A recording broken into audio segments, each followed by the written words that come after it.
Welcome to another episode of U.S. Immigration TV. Well, the horrors and anxiety and nervousness among the Filipino community has just risen another notch. As you know, in previous videos, I featured situations where Filipino green card holders were detained at the airport and taken into custody. Now, a new report, a new news story came out that a Filipina mother who has claims to U.S. citizenship has now been taken into custody.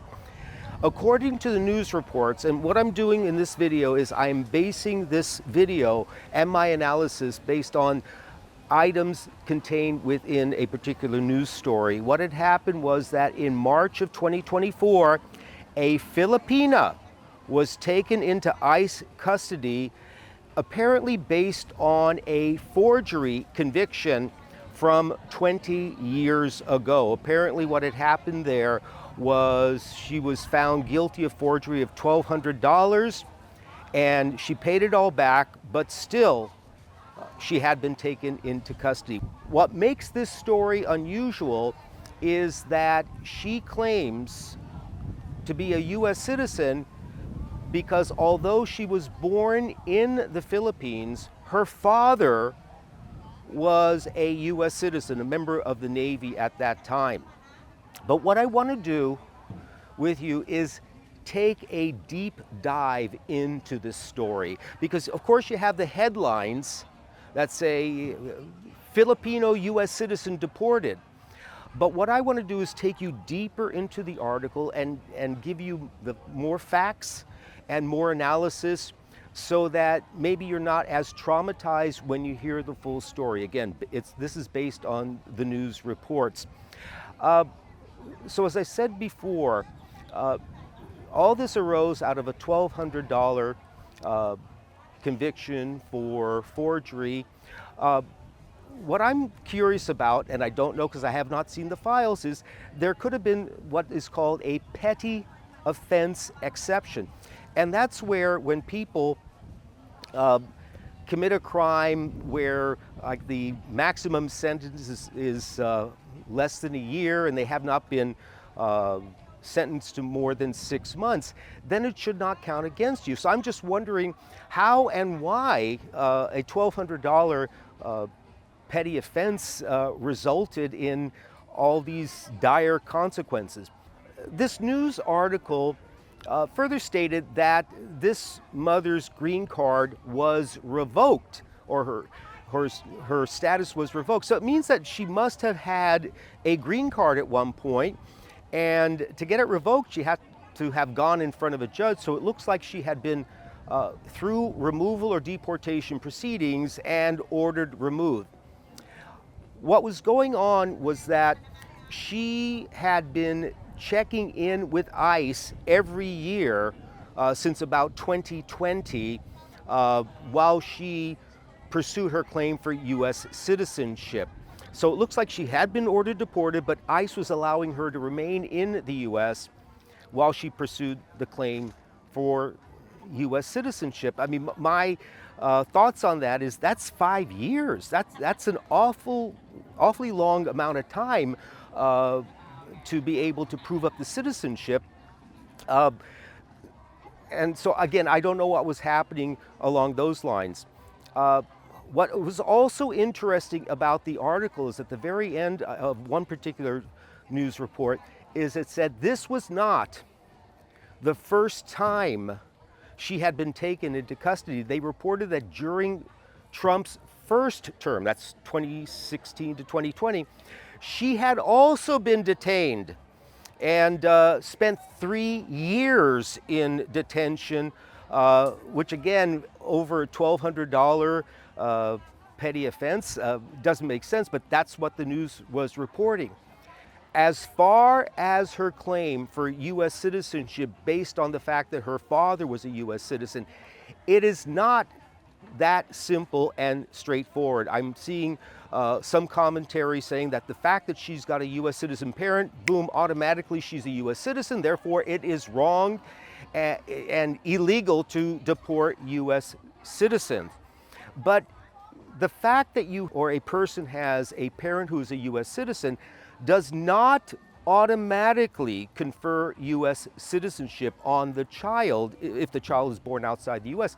There are several requirements. For example, in her particular case, have to prove, of course, that the citizen parent had lived in the U.S. for at least 10 years before the child's birth, 5 of which were after the 14th birthday. That was probably the case here. Also, if a person is born out of wedlock to a U.S. citizen father, the law also requires that the father must have signed some agreement in writing before the child's age of majority, where the father agreed to provide financial support for that child. And again, that has to happen before the kid is of age. So if she was born out of wedlock, where is that agreement in writing? Another issue may be proving that this particular American was in fact the father. Now, I'm not making any comments about the mother, but just because an American is listed on a child's birth certificate is not conclusive. You know, it could have been someone else was the father. So that might be proven, let's say, with photographs, possibly DNA. And what I'm wondering about, again, with this story, deep into it, is that this woman who's being detained had that claim for citizenship from the time she was born. She had that claim for U.S. citizenship during the 3 years that she was in detention during Trump's first term. So I'm just wondering what was being done and how much information or documentation or lack thereof is there in terms of proving up that citizenship. Also, it looked like from the article that the children were born in America and possibly U.S. citizens, and they could have petitioned her, or why were there no waivers granted at the time that she was originally put in removal proceedings? So I understand that there are still a lot of questions and needed information in connection with this case. However, when you read a headline that says U.S. citizen being deported, of course it scares everybody. But what I like to do with this channel is, as I say, take it deeper from the headline down into the paragraphs towards the end of the story, and then you hear that here you have a person who had been possibly ordered removed many years ago as a result of a forgery conviction, had a green card, put in removal proceedings, and for years apparently was trying to document the fact that she's a U.S. citizen. But if you are having nightmares, anxiety attacks, or whatever, whether you are out of status green card holder or U.S. citizen, and you have questions or concerns about your immigration status, about your immigration future, I would strongly recommend that you consult with an attorney who can evaluate your situation, whether it's pathways to legalization. Even green card holders are now afraid to fly outside the U.S. So that's why you may want to see an attorney. I hope you have found this video helpful and informative. And when I see the news stories in the future that maybe need to be analyzed in further detail to provide you with all the information, all the facts, I will continue posting videos on those topics. So therefore, please make sure to like, share, and most importantly, subscribe to the channel. Right now, if you're on the computer or your iPhone, click that subscribe button.